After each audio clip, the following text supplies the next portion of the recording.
وكفى وسلام على عباده الذين اصطفى أما بعد أعوذ بالله من الشيطان الرجيم بسم الله الرحمن الرحيم وكذلك نفصل الآيات ولتستبين سبيل المجرمين قل إني نهيت أن أعبد الذين تدعون من دون الله قل لا أتبع أهواءكم قد ضللت إذا وما أنا من المهتدين قل إني على بينة من ربي وكذبتم به ما عندي ما تستعجلون به إن الحكم إلا لله يقص الحق وهو خير الفاصلين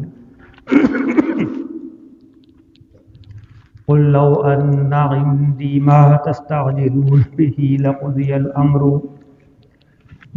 الأمر بيني وبينكم والله أعلم بالظالمين صدق الله العظيم.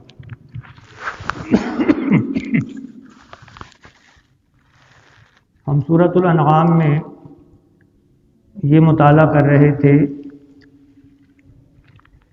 کہ رسول اللہ صلی اللہ علیہ وسلم کو اس بات سے منع کیا گیا کہ دین اسلام اور دعوت کے مفاد کی خاطر بھی ان مسلمانوں کو جو کمزور ہیں، ظاہری اعتبار سے معاشرے کا پست طبقہ سمجھے جاتے ہیں، ان کو اپنے سے دور نہ کریں۔ اس ضمن میں یہ بھی عرض کیا تھا کہ انبیاء کرام علیہ الصلوۃ والسلام کی دعوت کو قبول کرنے والے، ان کا ساتھ دینے والے اکثر شروع میں ایسے کمزور لوگ ہی ہوا کرتے ہیں، لیکن اس سے یہ مغالطہ نہیں ہونا چاہیے کہ اہل حق کا مقدر ہمیشہ کے لیے یہ ہے کہ وہ کمزور رہیں دنیا میں۔ ایسا نہیں ہے۔ اگر وہ فی الواقع حق کے علم بردار بن جائیں تو پھر دنیا میں بھی ان کو غلبہ حاصل ہو جاتا ہے، جیسا کہ خود اصحاب رسول صلی اللہ علیہ وسلم کے بارے میں تاریخ ہمیں بتاتی ہے۔ ٹھیک ہے، ان میں سے جو لوگ بالکل ابتدائی دنوں میں اللہ کے پاس پہنچ گئے وہ غلبے کا دن نہیں دیکھ سکے، لیکن ایک جماعت کے طور پر، اجتماعی طور پہ اگر آپ دیکھیں تو بڑی تھوڑی مدت میں وہی لوگ جن کو کمزور اور حقیر سمجھا جاتا تھا وہ اسی زمین پر سر بلند ہو چکے تھے۔ صرف ایک مثال عرض کرتا ہوں کہ امیہ بن خلف جو حضرت بلال رضی اللہ عنہ کا آقا تھا، ان کے غلام تھے اور ان کو سخت اذیتیں دیتا تھا، وہ بدر کے میدان میں انہی کے ہاتھ سے مارا گیا تھا۔ امیہ بن خلف بدر میں حضرت بلال رضی اللہ عنہ کے ہاتھوں مارا گیا ہے۔ اللہ تعالیٰ اہل حق کو غلبہ عطا کرتا ہے، ہمیشہ کے لیے مغلوب رہنا ان کا مقدر نہیں ہوتا۔ صرف ایک شرط ہے کہ وہ فی الواقع حق کے علم بردار بن جائیں، جس حق کو انہوں نے قبول کیا ہے اس کو واقعی اپنے اوپر نافذ کر لیں اور دنیا میں اس کو پھیلانے کی ذمہ داری بھی قبول کر لیں، تو پھر اللہ کا وعدہ ہے کہ اللہ ان کی مدد کرتا ہے اور ان کو غلبہ اور نصرت عطا کرتا ہے۔ تو اس وضاحت کے بعد ہم آگے چلتے ہیں۔ پھر یہ فرمایا گیا تھا کہ یہ لوگ جن کو دنیا حقیر سمجھتی ہے، آپ کے پاس کبھی آئیں تو ان کا اکرام کریں، ان کو خوش آمدید کہیں، سلام کریں ان کو۔ آپ کے رب نے اپنے اوپر رحمت کو لازم کر لیا ہے، اور تم میں سے اگر کسی سے نادانی میں کوئی غلطی ہو جائے پھر اس کے بعد وہ توبہ کر لے اور اپنی اصلاح کر لے۔ اس کی پر بھی ہم نے تفصیل سے بات کی تھی کہ اصلاح کرنے کا مطلب یہ ہے کہ صرف توبہ کے کلمات ادا کر کے نہ رہ جائے، بلکہ ان اسباب و وجوہ پر غور کرے جس کی وجہ سے وہ گناہ سرزد ہوا، اور ان اسباب کو اپنی زندگی سے دور کرنے کی کوشش کرے۔ یہ اصلاح ہے۔ تو ایسے لوگوں کے لیے اللہ تعالیٰ کا وعدہ ہے کہ اللہ ان کے لیے غفور الرحیم ہے۔ پھر فرمایا کہ ہم اسی طرح اپنی آیات کھول کھول کر تفصیل سے بیان کرتے ہیں تاکہ مجرموں کا راستہ واضح ہو جائے کہ اللہ کی بارگاہ میں جو لوگ مجرم ٹھہرائے جانے والے ہیں ان کا کیا راستہ ہوتا ہے، دنیا میں وہ کیسے زندگی گزارتے ہیں، یہ تم پر واضح ہو جائے۔ حق اور باطل میں سے کوئی ایک چیز بھی واضح ہو جائے تو دوسری از خود واضح ہو جاتی ہے۔ اگر اہل حق کا راستہ تفصیل سے بیان کر دیا جائے تو اس سے از خود اہل باطل کا راستہ بھی سمجھ میں آ جائے گا کہ جو اس کے علاوہ ہے وہ باطل ہے۔ تو مجرمین کی راہ واضح ہو جانے کا مطلب ہے کہ حق اور باطل دونوں واضح ہو جائیں۔ پھر نبی اکرم صلی اللہ علیہ وسلم کو خطاب ہے،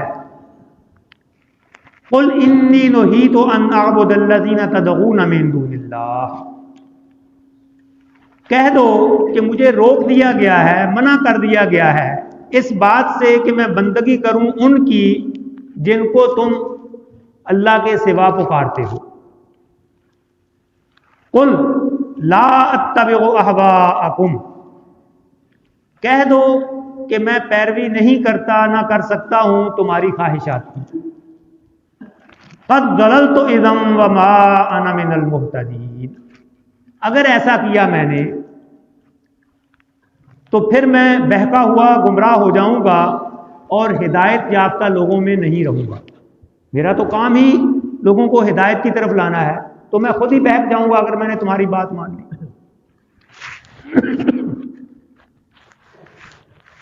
اس آیت مبارکہ میں چند نکات ہیں جو قابل غور ہیں۔ ایک تو وہ پس منظر ہے جس میں یہ بات کہنے کی ضرورت پیش آئی۔ وہ پس منظر کیا تھا کہ اہل مکہ یہ کہتے تھے کہ ہمارے ساتھ کوئی سمجھوتا کر لے، ہمارے معبودوں کو برا نہ کہے، کچھ لو اور کچھ دو کے اصول پر آپس میں کچھ ڈیل کر لیں ہم۔ کبھی کہتے تھے کہ کبھی آپ ہماری بات مان لیا کریں، ہمارے معبودوں کی آپ بھی بندگی کر لیا کریں، اور کبھی ہم آپ کی مان لیا کریں گے، ہم آپ کے معبود کی بندگی کر لیں۔ اسی کا جواب ہے جو سورۃ الکافرون میں بیان ہوا، قل یا ایھا الکافرون لا اعبد ما تعبدون، میں ہرگز بندگی نہیں کرتا ان کی جن کی تم بندگی کرتے ہو۔ دو ٹوک اعلان۔ اسی پس منظر میں یہ حکم نازل ہوا۔ یہاں ایک بات ذہن میں واضح کر لینے کی ہے، آج کل ایک لفظ بڑا استعمال ہوتا ہے، رواداری، ٹالرنس جس کو انگریزی میں کہتے ہیں۔ ایک دوسرے کو برداشت کرنا چاہیے، آپس میں روادار ہونا چاہیے، کسی کی مخالفت نہیں کرنی چاہیے۔ پھر اس بات کو اتنا بڑھایا جاتا ہے کہ گویا باطل کو بھی حق مان لیا جائے۔ رواداری کا یہ شاید تقاضا ہے کچھ لوگوں کے خیال میں کہ حق اور باطل کو گڈمڈ کر دیا جائے۔ اسلام رواداری کی تعلیم دیتا ہے، لیکن ایک حد تک۔ یہ اسلام کی رواداری ہے کہ کسی کو مسلمان ہونے پر مجبور نہیں کیا جاتا۔ لا اکراہ فی الدین، دین میں کوئی جبر نہیں ہے، سختی نہیں ہے، کسی کو اسلام میں داخل کرنے کے لیے کوئی جبر نہیں ہے۔ دین اس بات کا علمبردار ہے کہ ہر آدمی کو دنیا میں جو جس طریقے سے وہ زندگی گزارنا چاہتا ہے اس کا فیصلہ کرنے کا حق حاصل ہے۔ نہ اس کو زبردستی اس کے راستے سے روکا جائے، سمجھایا جا سکتا ہے، دعوت دی جا سکتی ہے، لیکن جبر نہیں۔ اور نہ اس کو یہ حق دیا جا سکتا ہے کہ وہ کسی کو روکے۔ اب رسول اللہ صلی اللہ علیہ وسلم کی مکی زندگی میں جو ہو رہا تھا وہ کیا تھا؟ اہل حق تو ابھی کمزور تھے، وہ تو اس پوزیشن میں ہی نہیں تھے کہ کسی پر جبر کر سکیں. وہاں تو اسلام قبول کر لینے کا مطلب مشکلات کو دعوت دینا تھا. نہ ان کے پاس اتنی طاقت تھی کہ وہ کسی کو زبردستی مسلمان کر لیں. جو ان کے مخالفین تھے ان کی طرف سے عدم رواداری کا مظاہرہ ہو رہا تھا. ان پر بھی تو لازم تھا کہ جنہوں نے اسلام کو حق سمجھ لیا ان کو حق دیں کہ وہ اپنے فیصلے پر عمل کر سکیں. وہ یہ حق دینے کو تیار نہیں. تو عدم رواداری کا مظاہرہ ہو رہا تھا کفار کی طرف سے، مسلمانوں کی طرف سے نہیں.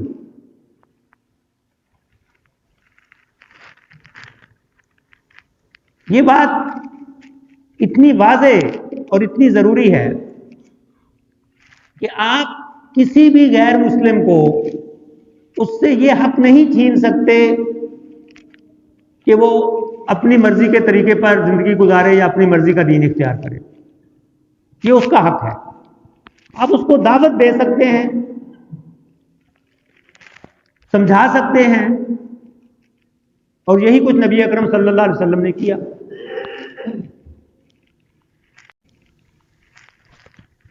یہ بات بھی واضح کر لینی چاہیے ذہنوں میں کہ دین کے اندر جو تعزیرات کا نظام ہے، جو سزائیں ہیں، وہ اس کے خلاف نہیں ہے. وہ اس آیت کے خلاف نہیں ہے کہ لا اکراہ فی الدین، دین میں سختی نہیں. اس کی مثال ایسے ہی ہے کہ آپ نے اپنے بچے کو کسی ادارے میں داخل کرانا ہے تعلیم کے لیے. آپ کے پاس مختلف آپشنز ہیں، مختلف اشتہار لگے ہوئے ہیں، ہر کوئی اپنی طرف بلا رہا ہے کہ ہمارا ادارہ بہت اچھا ہے، یہاں آئیں. لیکن کوئی آپ کو اس بات پہ مجبور نہیں کر سکتا کہ آپ لازمی ان کے پاس جائیں. لیکن جب آپ فیصلہ کر لیتے ہیں کسی بھی ادارے کا اور وہاں اپنے بچے کو آپ داخل کرا دیتے ہیں تو پھر وہاں کا ڈسپلن سارا آپ کو ماننا پڑتا ہے. وہ جبر اور سختی نہیں ہوتی. آپ نے اپنے اختیار سے ایک چیز کا انتخاب کیا، پھر اس کے جو ضابطے ہیں، جو وہاں کا ڈسپلن ہے، نظم و ضبط ہے، وہ آپ کو قبول کرنا پڑتا ہے. اس میں کبھی جرمانہ بھی ہو سکتا ہے، کوئی سختی بھی ہو سکتی ہے، سزا بھی ہو سکتی ہے، کچھ بھی ہو سکتا ہے. تو جو لوگ اس دین کو قبول کر لیتے ہیں ان پر وہ ڈسپلن اور وہ ضابطہ لاگو ہو جاتا ہے. یہ اس آیت کے خلاف نہیں ہے کہ لا اکراہ فی الدین. یہ تو اس دین کا ضابطہ ہے، اس میں داخل کرنے کے لیے کوئی سختی نہیں ہے. لیکن جو اپنے اختیار سے سوچ سمجھ کر یہ فیصلہ کرتا ہے کہ ہاں یہ دین حق ہے، تو پھر اس دین کے سارے ضابطے اس کو قبول کرنے پڑیں گے. اس میں اس کی طبیعت کے خلاف بھی باتیں ہوں گی، اپنے نفس کے خلاف اس کو جہاد بھی کرنا ہوگا، وہ سب کچھ ہوگا. کسی آدمی سے نہ اس بنیاد پر جینے کا حق چھینا جا سکتا ہے کہ وہ مسلمان نہیں ہوا. مسلمانوں کے دور عروج میں جب ان کے پاس اتنی طاقت تھی کہ وہ تمام غیر مسلموں کو مٹا سکتے تھے، تب بھی اسلامی حکومتوں کے اندر غیر مسلم موجود رہے. یہودی بھی تھے، عیسائی بھی تھے. ان کو کبھی مجبور نہیں کیا گیا کہ وہ لازمی اسلام قبول کریں. بلکہ آپ کی دلچسپی کے لیے بتا رہا ہوں کہ عیسائیت میں خود دو بڑے فرقے تھے. مشرقی چرچ کا ایسٹرن چرچ اور رومن کیتھولک چرچ، ان کے آپس کے درمیان بڑے اختلافات تھے. تو ایسٹرن چرچ کے جو عیسائی تھے وہ اسلامی علاقوں میں اور مسلمانوں کی حکومتوں میں رہنا پریفر کرتے تھے، اس کو ترجیح دیتے تھے، اس لیے کہ رومن کیتھولک کے علاقوں میں جہاں ان کی حکومت تھی وہاں ان پر زیادہ ظلم ہوتا تھا. مسلمانوں کی حکومتوں میں ان کو زیادہ رعایتیں حاصل تھیں. تو اسلام اس حد تک تو رواداری کا دین ہے کہ ہر کسی کو حق حاصل ہے کہ وہ اپنے لیے اپنا دین، اپنا طریقہ زندگی وہ فیصلہ کرے. لیکن یہ بات بھی غلط ہے کہ میں باطل کو حق کہنا شروع کر دوں. ہمیں اپنے موقف پر قائم رہنا ہے کہ حق یہ ہے، باطل کو باطل کہنا ہے، لیکن کسی پر جبر نہیں کرنا کہ وہ اس کو چھوڑ کر دین میں داخل ہو جائے۔ یہ ہو نہیں سکتا کہ 4-5 آدمی مختلف باتیں کہہ رہے ہوں اور رواداری کے طور پر کہا جائے کہ یہ سب ٹھیک ہے۔ جب وہ باتیں مختلف ہیں آپس میں، ایک کہتا ہے کہ اس کائنات کا ایک ہی خدا ہے، ایک ہی معبود ہے، اسی کی بندگی کرنی چاہیے، دوسرا کہتا ہے کہ بہت سے معبود ہیں، تیسرا کہتا ہے کہ بڑا تو ایک ہی ہے لیکن اس نے اوروں کو بھی اختیارات دے رکھے ہیں، چوتھا کہتا ہے کہ کچھ ہے ہی نہیں، یہ سب کچھ حادثاتی طور پہ ہوا ہے، کوئی خدا ہے ہی نہیں دنیا سے۔ تو یہ ناممکن ہے کہ یہ چاروں باتیں بیک وقت درست ہوں۔ یہ کہنا رواداری نہیں ہے کہ سب ٹھیک ہے، یہ رواداری ہے کہ کسی پر اس کی رائے تبدیل کرنے کے لیے جبر نہ کیا جائے، اس کو سمجھایا جائے، دعوت دی جائے، پھر اس کو اختیار ہے۔ چنانچہ فرمایا جہاں یہ الفاظ ہیں لا اکراہ فی الدین قد تبین الرشد من الغی، حق باطل سے واضح ہو گیا، اب تم نے خود فیصلہ کرنا ہے۔ اب نبی اکرم صلی اللہ علیہ وسلم کو جو تلوار اٹھانا پڑی، آپ کو جنگیں کرنا پڑی، اس کی بنیاد بھی یہ تھی کہ آپ کے مخالفین اس رواداری کا مظاہرہ نہیں کر رہے تھے، وہ اسلام قبول کرنے والوں کو یہ حق دینے کو تیار نہیں تھے کہ وہ مسلمان ہو جائیں۔ جب تک وہ مکہ میں تھے ان پر ظلم و ستم کیا، ان میں سے کچھ حبشہ میں گئے تو وہاں بھی پیچھے وفد بھیجا کہ یہ ہمارے باغی ہیں، ان کو واپس کر دو۔ وہ مدینہ میں چلے گئے تو وہاں بھی چڑھائی قریش مکہ نے کی ہے، جو پہلی باقاعدہ جنگ ہوئی ہے بدر کی، وہ مدینہ کے قریب ہے، مکہ والے زیادہ فاصلہ چل کے وہاں آئے ہیں، ایسا نہیں ہے کہ مدینہ والوں نے ان پر چڑھائی کی تھی۔ پھر جب ایک دفعہ یہ سلسلہ شروع ہو گیا کہ دو علاقے، دو قومیں آپس میں برسر پیکار ہو گئی، اس کی بنیاد یہ تھی کہ کفار مکہ عدم رواداری کا مظاہرہ کر رہے تھے، وہ دوسروں کو یہ حق نہیں دے رہے تھے کہ وہ جس چیز کو حق سمجھتے ہیں اس کو حق سمجھ کے قبول کریں، وہ ان پہ یہ جبر کر رہے تھے کہ یہ ہمارے ہی دین میں رہیں۔ پھر اس کے بعد ہر لمحے پر یہ فیصلہ کرنا کہ یہاں پہل کس نے کی، وہ بے معنی ہو جاتا ہے۔ جب ایک سلسلہ شروع اس بنیاد پہ ہوا کہ مسلمانوں کو یہ حق نہیں دیا گیا، ان سے یہ حق چھیننا چاہتے تھے کہ وہ اپنی مرضی کا دین اختیار کریں، تو یہ ہے وہ رواداری جس کی دین اجازت دیتا ہے، جس کو دین ضروری ٹھہراتا ہے، اور اس رواداری کی دین میں اجازت نہیں ہے کہ حق اور باطل کو آپس میں ملا دیا جائے، حق باطل سے علیحدہ نہ رہے۔ اس پس منظر میں اس آیت مبارکہ کو پڑھیں کہ کفار مکہ کی طرف سے جب اس طرح کی باتیں ہوتی تھیں تو رسول اللہ صلی اللہ علیہ وسلم کو حکم دیا گیا کہ یہ دو ٹوک اعلان کر دیں، انی نہیت ان اعبد الذین تدعون من دون اللہ، مجھے منع کیا گیا ہے کہ میں بندگی کروں ان چیزوں کی، ان لوگوں کی جن کو تم اللہ کے سوا پکارتے ہو۔ تو ایک تو شروع میں لفظ ہے عبادت کا، مجھے منع کیا گیا کہ میں بندگی کروں، عبادت کروں۔ دوسری جگہ ہے جن کو تم اللہ کے سوا پکارتے ہو۔ تو اس سے یہ ثابت ہوا کہ کسی کو پکارنا، کسی سے دعا کرنا، کسی کو مشکل میں اپنے مدد کے لیے پکارنا، یہ عبادت ہے۔ دعا خود عبادت ہے۔ ایک جگہ عبادت کا لفظ استعمال کر دیا، دوسری جگہ اس کے قائم مقام دعا کا لفظ آ گیا۔ تو اللہ کے سوا کسی کو مشکل وقت میں پکارنا، کسی بھی حیثیت میں یہ سمجھنا کہ یہ اپنے طور پر ہماری کوئی مدد کر سکتا ہے یا زبردستی اللہ سے مدد کروا سکتا ہے، کہ اللہ کے ہاں یہ اتنا با اثر ہے، کسی کے بارے میں بھی یہ گمان رکھنا، اس سے منع کیا گیا.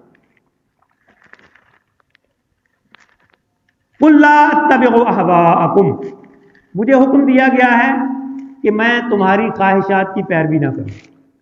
اس سے ایک اور بڑی پتہ کی بات واضح ہو رہی ہے کہ یہ نہیں کہا گیا کہ میں ان کی پیروی نہ کروں جن کی تم پیروی کرتے ہو. یہ واضح کر دیا گیا کہ میں تمہاری خواہشات نفس کی پیروی نہ کروں. مجھے اس سے اللہ تعالیٰ کا حکم ہے کہ ان سے کہہ دو کہ میں تمہاری خواہشات کی پیروی نہیں کرتا، نہ کروں گا. تو ان کا جو مسلک شرک تھا اس کی بنیاد کو واضح کر دیا کہ شرک کی بنیاد خواہشات نفسانی ہے. تم خواہشات نفسانی کے پیچھے پڑ کے شرک کر رہے ہو. شرک کی اور کوئی بنیاد نہیں ہے. توحید کی بنیاد وہ انسان کی فطرت سلیم کے اندر بھی موجود ہے، عقل سلیم بھی اس کی تائید کرتی ہے، اللہ کی طرف سے نازل ہونے والی وحی بھی اس کی تائید کرتی ہے. یہ تینوں بنیادیں، محکم بنیادیں توحید کے حق میں موجود ہیں. شرک کے حق میں ایسی کوئی بنیاد نہیں ہے. نہ فطرت سلیم اس کو پسند کرتی ہے، نہ عقل سلیم اس کی تائید میں ہے، اور نہ کوئی بھی وحی اس کی تائید کرتی ہے. اس کی بنیاد صرف اور صرف لوگوں کی خواہشات ہیں. جو اپنی خواہشات کے بندے بن کے رہنا چاہتے ہیں وہی شرک والی زندگی گزارتے ہیں. قد ضللت اذا وما انا من المهتدین، اگر میں نے ایسا کیا یعنی تمہاری خواہشات کی پیروی کرنے لگ گیا اور ان کی بندگی کرنے لگ گیا جن کی تم بندگی کرتے ہو یا جن کو تم پکارتے ہو، تو پھر میں خود گمراہ ہو جاؤں گا اور میں ہدایت یافتہ نہیں رہوں گا. جب میں خود ایسا ہو گیا تو میں تمہیں کیا راہ دکھاؤں گا. تو شرک اور خواہشات نفسانی کے درمیان جو ایک تعلق ہے اس پر انشاءاللہ آئندہ بھی ہم گفتگو کریں گے. آخر دعوانا الحمدللہ.